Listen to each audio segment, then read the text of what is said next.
In the year of our pandemic, 2021, more gamers around the world spent more time on average clocking into their favorite pixelated worlds, except China LOL. While this isn't a big surprise to most people, what's interesting is that I would consider almost none of the big-budget AAA game releases to be especially good. In fact, the big-budget games, in my opinion, were exceptionally bad during this time. Like usual, indie games carried the industry on their backs in actually crafting some memorable gaming experiences, but I can't help but feel like there were no legends dropped during the pandemic.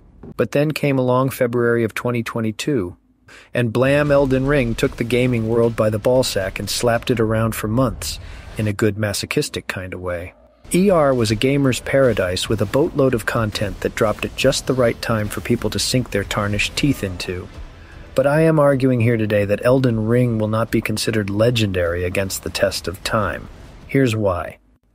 By the way, this is probably a good time to say that when we are talking about fantasy video games where you can slay literal gods, this is all subjective. I'm just trying to make an argument for my subjective opinion. Feel free to make yours. Now let's dive into the specifics of this game to really figure out what makes ER unique, but also let's discover what holds it back from reaching legend potential. I'd like to start out with a hot take. Even though Elden Ring has a multiplicity of incantations and weapons, only a handful of them are actually balanced enough to enjoy working with. An argument that can be made to the credit of Elden Ring is how many swords, whips, spells, maces, bows, and finger are in this game. Surely so many options to choose from make the game more replayable, right? Well, not exactly. An issue that you may quickly notice is that all weaponry does not simultaneously gear up with your regular leveling. For instance, you could be a level 150 Unga Bunga build with plus 25 Bonkanator, but if you find a cool-looking high-faith required wizard staff, you can't use it, at least not without jumping through hoops first. First, you must re-level your character, then you've got to use a truckload of consumable smithing stones at the blacksmith. But wait. Oh no, you don't have all the correct amounts of smithing stones and the runes to upgrade them. Time to Google. Where can I find smithing bell bearing +5? Then you have to go clear out the dungeon, obtain the bell, and pray you have enough runes to rank up your staff. I don't understand how people can make the argument that Elden Ring has such great possible build diversification when this glaring problem I've described exists. To me, the logic that this somehow adds to Elden Ring's legend status shatters faster than Kanye West's Adidas contract. And I recently heard a genius solution to this problem that I pray will be implemented in some future game. Tell me how this sounds. Instead of upgrading each individual weapon with smithing stones, you instead would upgrade the smithing anvil to be able to upgrade all types of weapons up to a certain level. This would eliminate the tedious and unfun need of obtaining upgrade stones for every single weapon. If you don't think that sounds like a fantastic quality of life improvement, you and I clearly have different ideas of what makes video games fun. I personally would rather be getting my face smashed in by Radagon's hammer than running through unnamed dungeon number 23 looking for the next smithing stone. Point 2 against Elden Ring's reputation is its player versus player content. You know it, I know it, we all know it. The multiplayer balance of Elden Ring is genuinely bad and unrewarding. Is there anyone out there that feels especially driven to continuously grind PvP? I'm sure there's a small dedicated group. I find it humorous that in the latest official Elden Ring tournament, a long list of banned weaponry and spells was necessary to maintain some semblance of fair PvP combat. This is not good. In an age where meta builds and min-maxing guides exist online, it is only natural for gamers to gravitate towards the most broken combat tactics to ensure victory. This causes a frustratingly low amount of viable builds in a game where many claim variety to be its strong suit. You see, unbalanced multiplayer is one thing, but the other nail in the coffin is the current lack of incentives to work towards in Elden Ring's PvP. In previous titles, typically the player would bind themselves to a particular covenant, which would in turn reward them based on the number of PvP victories. Players were granted new spells, rings, and weapons, and this is what gave the player a real incentive to engage in the multiplayer. Unfortunately, Elden Ring has none of these covenants at the moment. No unique rewards for victory, just regular great runes and the usual souls. I believe this severely cuts down the potential longevity of Elden Ring, and is another chain dragging down its legacy. I know many people just skip the PvP altogether, but to be fair, oftentimes a thriving multiplayer community might just propel a game to legend status. In its current state, ER falls short. Next, we have to discuss the main character of Elden Ring, the map. It seems like we all have a collective memory of finding yet another map fragment which unlocked another new landmass to explore. I probably assured myself 5 or 6 times that there was no way the map would get much bigger. Yet I was wrong again and again. And don't even get me started on when I found out there were also underground areas as well. To give credit where it is well earned, it genuinely boggles my mind that a game can have so much to explore and discover. But therein also lies the problem with Elden Ring. The novel coin of discovery certainly has 2 sides.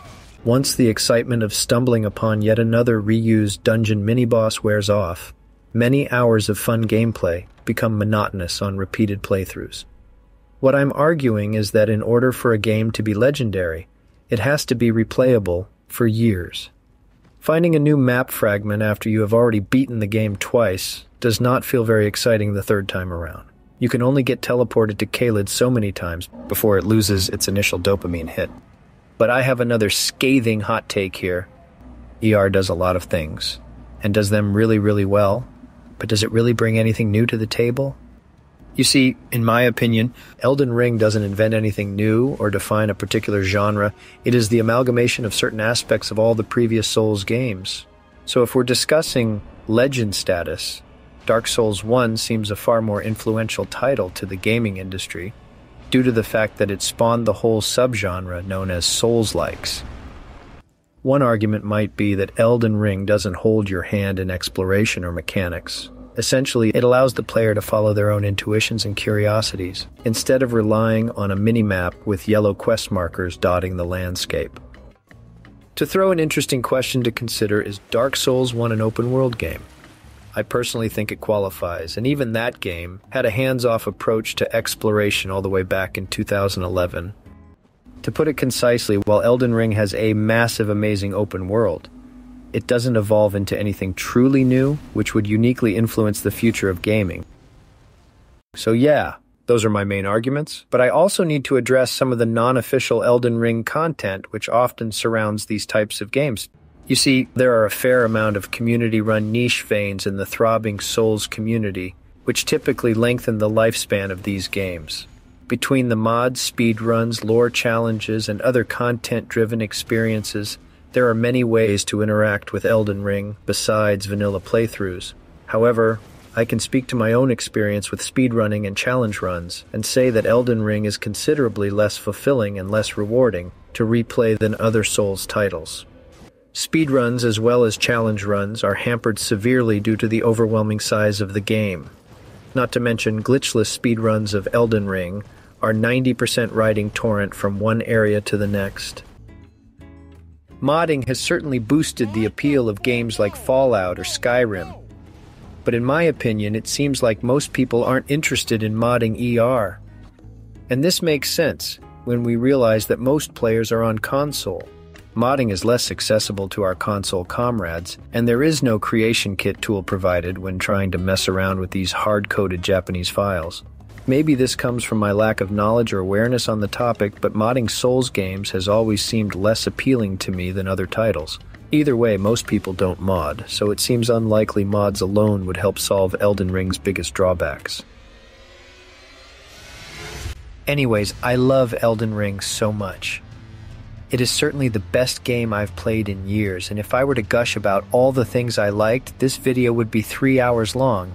I just wanted to be honest and share some of the more interesting opinions I have, just for the sake of discussion. On that note, I've heard people say Elden Ring is a 10 out of 10, which I don't disagree with. But if that's true, the other Souls games are 11s out of 10 for me. That's how I honestly feel about it. You can take it or leave it.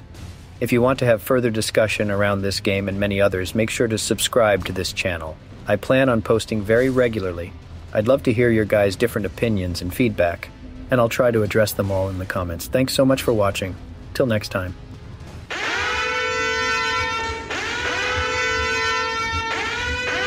Hey, look, an interesting development has occurred whilst making this video. The Elden Ring DLC was announced to be in development. Listen, I'm not a hater. I'll also jump on the Shadows of the Erd Tree, die twice hype train as fast as anyone.